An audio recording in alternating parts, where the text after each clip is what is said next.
L'invité de ce Smart Impact, c'est Samira Boussem. Bonjour. Bonjour. Bienvenue. Vous êtes responsable ESG chez Flexstone Partners, que vous allez nous présenter en quelques minutes. Tout à fait. Donc Flexstone Partners fait partie de la galaxie Natixis Investment Managers. C'est un gérant de fonds dans le capital investissement avec à peu près 12,4 milliards de dollars d'actifs sous gestion et conseil. C'est 67 personnes basées à Paris, New York, Singapour et Genève. On est donc globaux, mais avec une expertise locale. On est un spécialiste du small mid-cap, avec une ADN assez simple, sélectionner de manière rigoureuse et disciplinée les meilleurs gérants qui ont la capacité de créer de la valeur opérationnelle. C'est quoi le small mid-cap ? Petite et moyenne capitalisation, PME, TI. Okay. C'est là où finalement on est vraiment proche de l'économie réelle.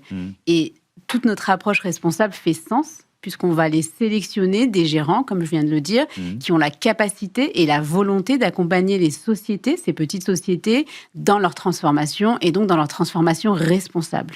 Et ça, c'est clé pour nous et c'est sur ce sur quoi on travaille. Ouais, avec évidemment toutes les questions autour de l'efficacité, de la rentabilité et de ces mots, ces acronymes RSE, ESG. Est-ce qu'on sait encore ce que ça veut dire aujourd'hui ? Alors, c'est une bonne question. Et d'ailleurs, pour la petite histoire, en septembre de chaque année, à Genève, il y a un peu la grande messe de Building Bridge, où se réunissent les ONG, tout le monde autour de la finance durable. Et John Kerry, l'ex-secrétaire général des États-Unis, est arrivé pour des panels. Et en fait, il a utilisé des termes très intéressants. Au lieu de dire ESG, il a dit arrêtons avec l'ESG et parlons d'efficiency, security and growth. Et je pense qu'aujourd'hui, effectivement, tous ces acronymes, il faut arrêter. Il faut arrêter d'avoir des acronymes spécifiques pour ces sujets, puisque finalement, ce sont des sujets réels, des sociétés, et sans revoir ces sujets ou sans travailler dessus, on n'arrivera à rien. Ouais. Et d'une certaine façon stratégique et transversaux, c'est ce que je comprends aussi, quoi. Ça fait partie du day-to-day, du business as usual, si je puis me permettre ces termes.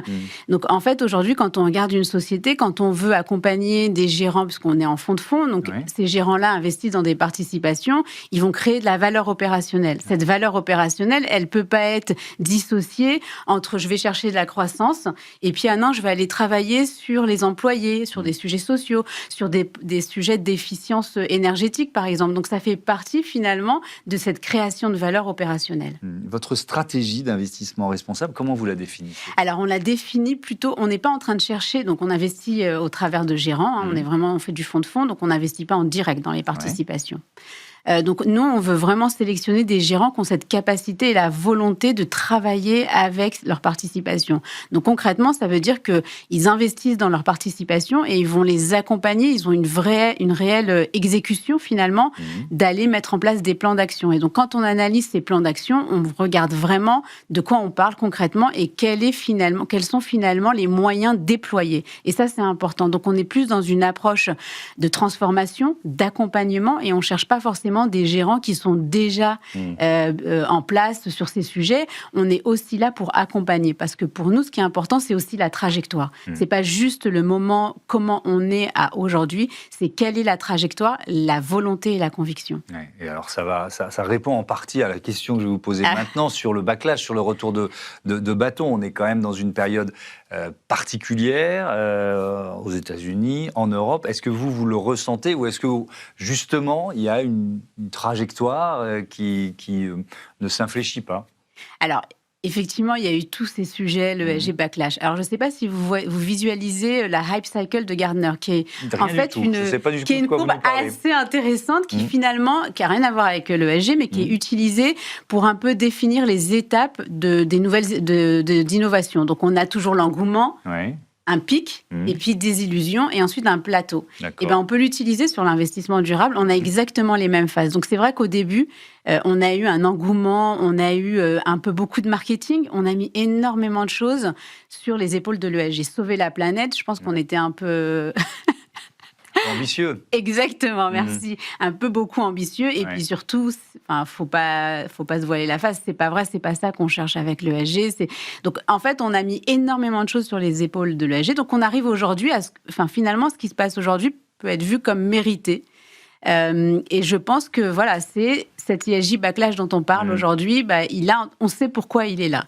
Maintenant, je pense que ce qui est important de se dire, c'est qu'au final, oui, il y a tout ce bruit autour, mais pour moi, c'est une opportunité de remettre l'église au milieu du village, de repositionner finalement qu'est-ce qu'on veut.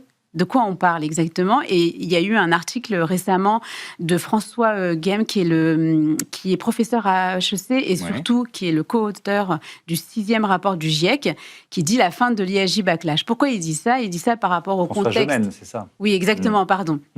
François Gemène qui dit, je ne sais pas si vous l'avez vu dans les Échos, et qui dit à juste titre, finalement, aujourd'hui, on a parlé de cette transition autour du climat, et on ne l'a pas positionné là où on aurait dû le positionner. Quand on parle, par exemple, de souveraineté, ce n'est pas juste la souveraineté énergétique. On le voit aujourd'hui avec le contexte géopolitique. Tout ce qui est en train de se passer, le prix du gaz, le prix du pétrole qui augmente de plus de 20-30%, ça a un impact sur l'économie. Donc, si on repositionne ces sujets-là liés à l'économie et à ce qu'on veut en faire, je pense que finalement, l'ESG backlash, c'est peut-être sa fin, ou en tout cas, on est sur plutôt une direction positive, à mon sens. Oui, mais il y avait quand même le Net Zero Banking Alliance, ou Alliance, qui voit les banques américaines la quitter. Oui, là, c'est quand même quelque chose de très concret en termes de réduction des engagements en matière de finances responsables des grandes organisations bancaires. Ouais. Mais après, les investisseurs institutionnels, est-ce qu'ils se désengagent? Non. Est-ce que la Net Zero Asset Owners a été impactée? Non, elle a redéfini récemment son cadre pour être plus pragmatique. Donc, je pense qu'on va plus vers des stratégies ou en tout cas des éléments plus pragmatiques. Donc, les investisseurs institutionnels n'ont pas fini avec leurs engagements. Ils sont peut-être plus pragmatiques. Et donc, voilà. Et pareil, récemment, il y a eu un article disant que des épargnants attaquaient des fonds de pension américains et canadiens parce qu'ils ne prenaient pas en compte le risque climatique. Donc, on a de tout, finalement, dans le spectre. Et maintenant, il faut trouver sa place. Et au contraire, peut-être qu'on va avoir maintenant une vision plus claire et réaliste de ce que l'on peut faire et de ce que l'on doit faire. Avec quand même cette espèce de palier, je trouve toujours ce chiffre, la finance durable, c'est 1% de la finance mondiale. Et on en reste là, ça ne bouge pas. Ça bouge pas parce que déjà, de quoi on parle, en fait? De quoi parlons-on? C'est 1%, c'est quoi? Et puis, ça prend peut-être du temps. Non, c'est pas beaucoup, mais qu'est-ce qu'on compte dedans, dans ces 1%?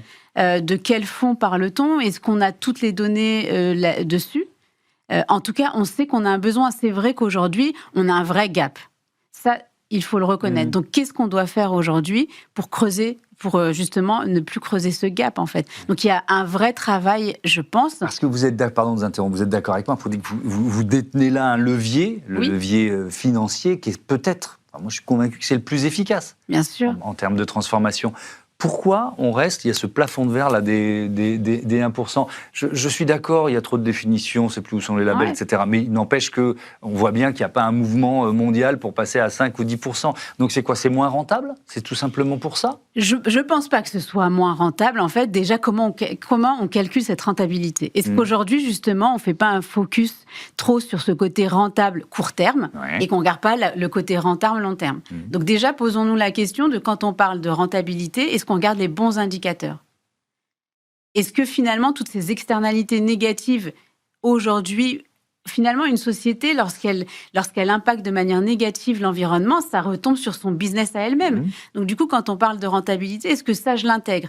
Est-ce que, par exemple, quand je suis dans mon portefeuille et que j'ai plusieurs sociétés, j'ai une société qui va apporter des solutions autour du climat, est-ce que finalement, ça ne va pas être une opportunité pour une autre société que j'ai dans mon portefeuille qui va permettre d'améliorer ce rendement? Donc, est-ce qu'on utilise les bons indicateurs? Est-ce qu'on se pose les bonnes questions? Est-ce qu'au final, aujourd'hui, ce qu'on veut faire, c'est plutôt justement ne plus avoir cet impact global sur l'économie. Aujourd'hui, on le voit, il va y avoir un impact monstrueux par rapport à ce qu'on est en train de vivre sur ce contexte géopolitique avec la hausse du pétrole, du gaz. Et du coup, ça va se répercuter finalement sur l'économie, en fait. Donc, qu'est-ce qu'on fait au final? Comment on mesure tout ça? Est-ce qu'on n'est pas en train de simplifier finalement cette donnée et que du coup, on a effectivement une vision court-termiste comparé à une vision long-termiste? Merci beaucoup, Samira Boussem. À bientôt sur Merci Smart for à Change. On vous. passe tout de suite à notre débat. Attention à la phase d'écho.